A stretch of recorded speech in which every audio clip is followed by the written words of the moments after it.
l'État, l'armée et le pays, main dans la main. C'est à Ao, une délégation de haut rang était sur l'atoll. Le but, présenter le futur SMA, promis, vous le savez, par le président Macron en visite à Tahiti il y a 2 ans. Le projet architectural est d'importance, plus de 5000 m² pour 150 jeunes, le tout dans un respect maximal de l'environnement. Nous écoutons les militaires chargés de suivre ce projet d'importance. Ils étaient sur place et ils répondent à Mathieu Allot.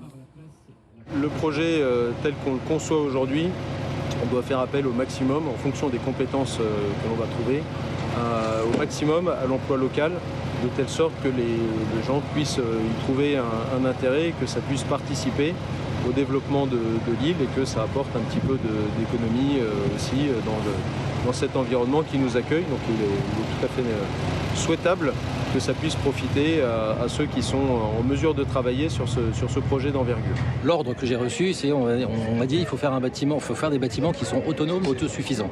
Alors ça veut tout dire et un peu rien dire, mais autonome et suffisant, c'est-à-dire qu'on va devoir produire de l'énergie pour éviter d'en consommer. On va devoir traiter nos eaux usées. On va également avoir besoin de ressources d'eau. Alors on va faire une usine de désalination, mais qui coûte cher. Elle coûte cher d'une part à construire, mais elle coûte cher à exploiter parce qu'elle consomme énormément d'énergie. Donc l'idée, c'est de récupérer le maximum des eaux pluviales.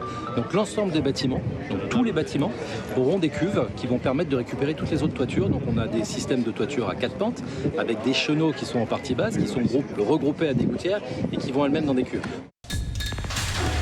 L'information en continu sur Polynésie la première, Internet et réseaux sociaux.